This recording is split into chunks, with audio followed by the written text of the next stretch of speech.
Hello everyone and welcome to my YouTube channel BNB Daily Spoiler. Will loses his mind after drinking. Something unexpected from Dylan.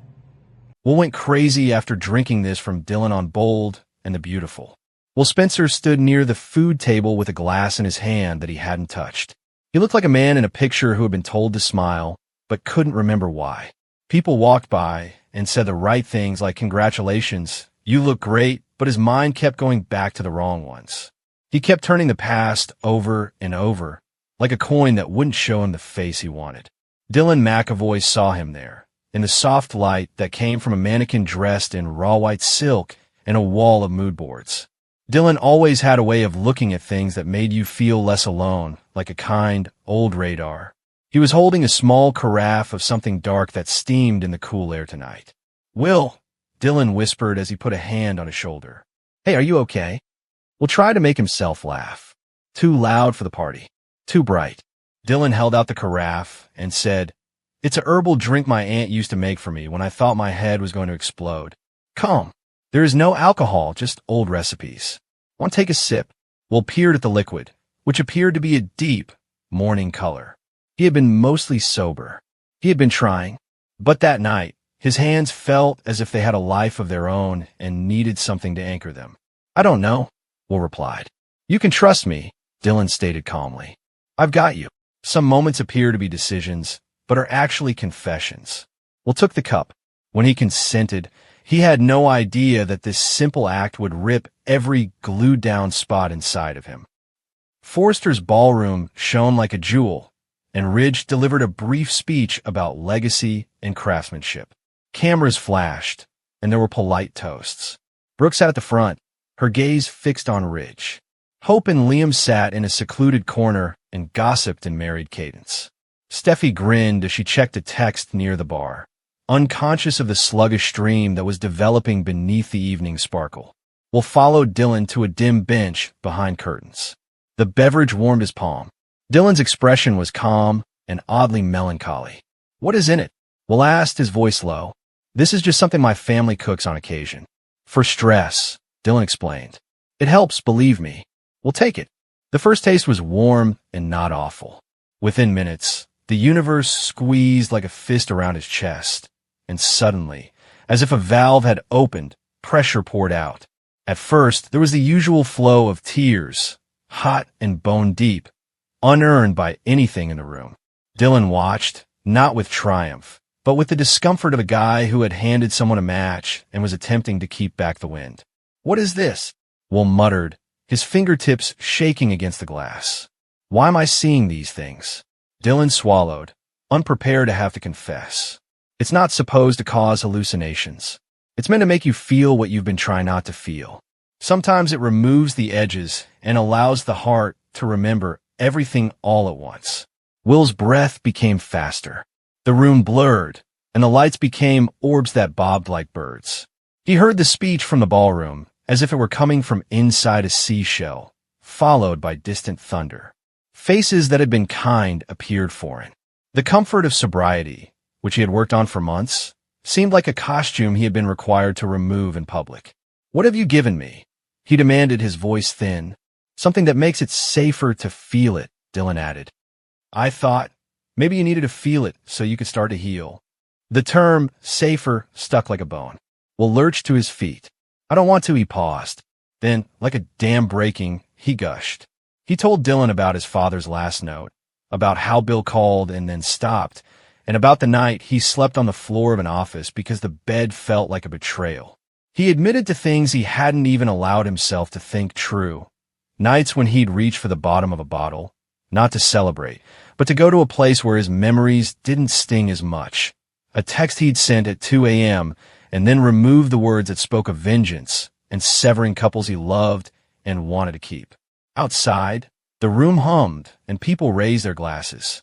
Will's thoughts was like a never-ending carousel. Dylan's own voice, the final anchor, weakened. "You buried it," he replied. "You thought if you buried it deep enough it would stop shaking loose." Will laughed, making a destructive sound. "I thought I could bury the betrayal." "Whose betrayal is this?" Dylan inquired. He knew more than he admitted. In their town, secrets had a way of identifying their keepers. Will's eyes became hazy, and he gazed at Dylan as if he was both a buddy and a judge.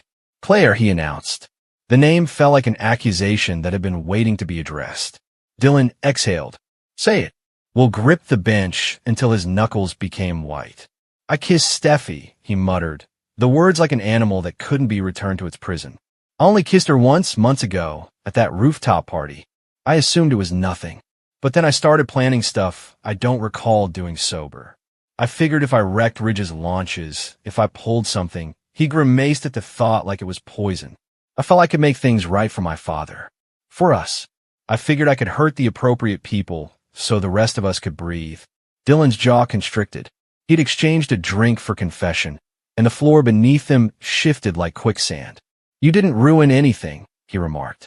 But you have to stop before you do. Will's laughter faded into sobs. I already hurt them, he said. I harmed Brooke with my secrets. I injured Steffi. God, I hurt Steffi, and I don't even remember if I apologized. Dylan placed a hand on his shoulder, as if he were an adult who had been assigned to care for a youngster. We fix it, he stated, his conviction low but unwavering. We don't let it get bigger. Tell Claire. Tell the proper folks. Tell Ridge. It will be a mess. But the mess is preferable to the rot. Will's pupils dilated as if the darkness had activated a switch behind his eyes. What if they dislike me? He asked. What if Bill was right? What if I'm a wreck? You're not what he said, Dylan replied, patient as an anchor. You're a man who committed mistakes and must make restitution. That is all. The party surged. Ridge's admirers gathered near the stage, while cameras flashed and focused elsewhere. Will glided like a ghost among the clusters, as if his shoes no longer fit him. As he passed the table where Steffi was laughing with a few designers, he noticed her. Up close, she appeared brilliant and unaware, unfit to be the subject of a confession. Will's throat clenched. He should have gone home. He should have phoned Claire and admitted he'd made a mistake and needed help. Instead, the mob drew him in, and the drink, or whatever Dylan had given him, had crumpled his globe map into confetti. He approached Steffi. Steffi, he announced. The name sounded like a bell. She turned, and there was a brief moment of recognition, followed by perplexity. Will, are you okay? No, he replied, the truth piercing through. No, I am not. He tried to take a step back and regain his composure, but the confession's momentum was too strong. He spoke in front of a room full of visitors and cameras perched like vultures, as if he were reading a phrase from a damning letter. I kissed you that night, he said. I kissed you at the old rooftop party. He noticed Brooke's expression from across the room, a query in her eyes. I thought it was nothing, but I have been slipping since. I've been formulating ridiculous plans to exact revenge for Dad's fall. Steffi's expression shifted between surprise, fierce hurt, and a coping sheen of serenity. She took a step back and put her palm to her mouth. Will, she began, her voice low, then steady. You shouldn't be talking about this at a party. The room turned. Conversations died. Brooke and Ridge gazed up, noticing a dip in temperature. Claire's eyes widened. She had come to see whether Will was okay, and now found him in the midst of a crisis that no rational plan of hers could clear up. Will, Claire murmured, coming forward. We need to step outside. He wanted to accompany her, but instead, the truth that had consumed his courage resurfaced, bigger, louder, and more devastating. You made me do things I can't remember, he exclaimed, silly and raw. I'm not sure what I did. I'm not sure what secret I kept. Brooke's hand moved to her chest in the same manner that someone might touch an antique after it had been struck. Ridge squeezed his jaw like a fist. Liam rose abruptly, eyes gleaming. The cameras all turned. Will was instantly transformed into the story. Following the cries and disbelieving eyes, he found himself in the alley behind the ballroom with Claire. The cool night air made his tears steam. You had no right, Claire murmured, her voice brittle. Not at Will, but at the world for organizing this public hurt. You should have called me. You should have let me know you were slipping. I did not mean for any of this, he stated. Dylan handed me something that I hoped would help. He stated it would ground me and make me feel protected. Claire just stared. Dylan. He claimed it helped him when he felt odd. I see now that I shouldn't have had it. But it was there, and I felt I could trust him. Claire's face relaxed, then hardened like the tide. We have to find out exactly what was in that. He flinched. No, Claire. Don't turn it into a witch hunt for Dylan. He tried to help me. He says he had no idea. However, others would not be as charitable.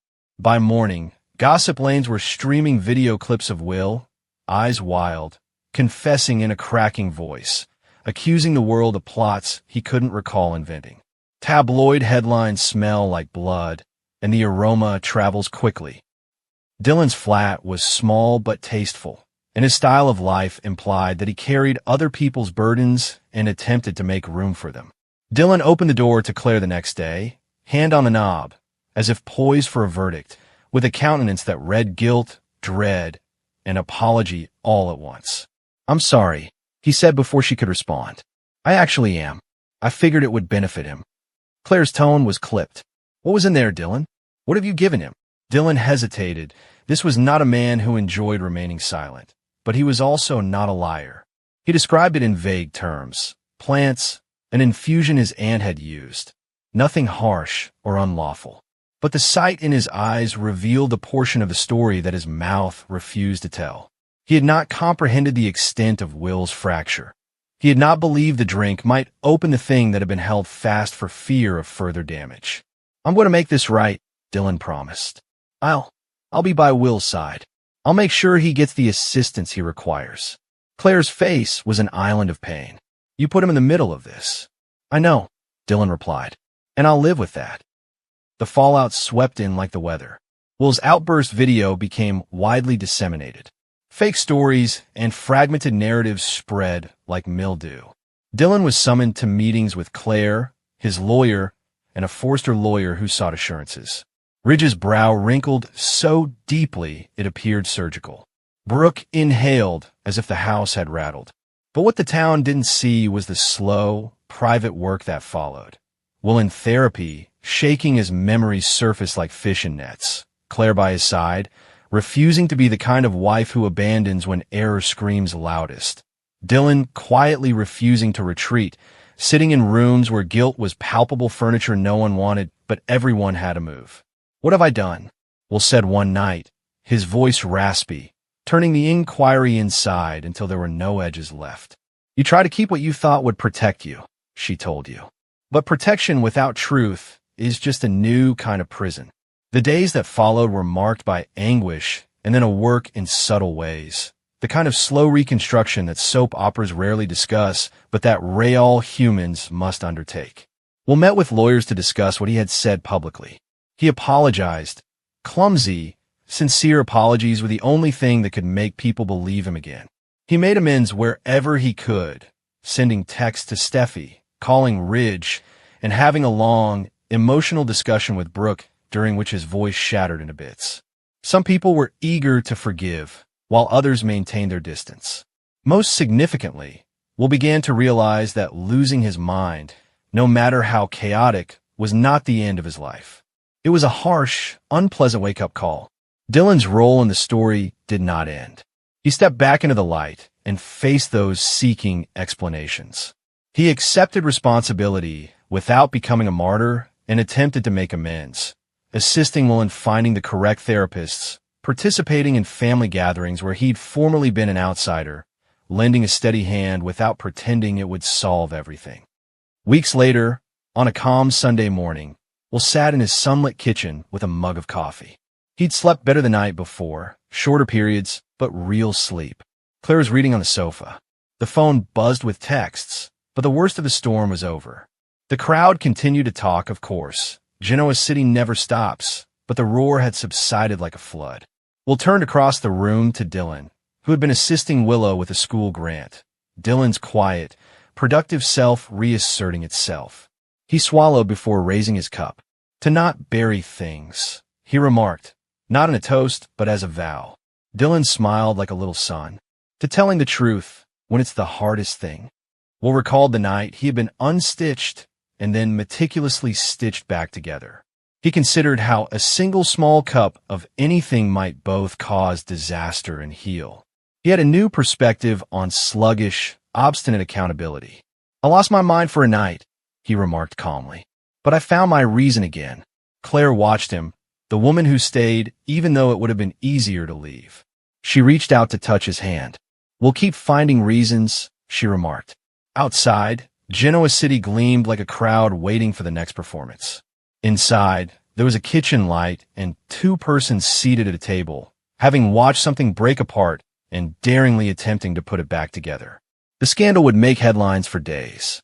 There would be more chats and difficult dinners with people who did not yet understand how to reconcile a history of mistakes with the possibility of new behavior. Boel had made a decision in the wreckage, to heal, to be honest, and to live in the muddy daylight. That decision, like a small candle in a storm, was all that mattered today. And somewhere in the town's quieter corners, Dylan had his own modest list of obligations to pay. He'd started with one drink and had, in some ways, been given a chance to help the man who'd been broken by his own secrets. He'd try to use that opportunity with more intelligence and less bluster.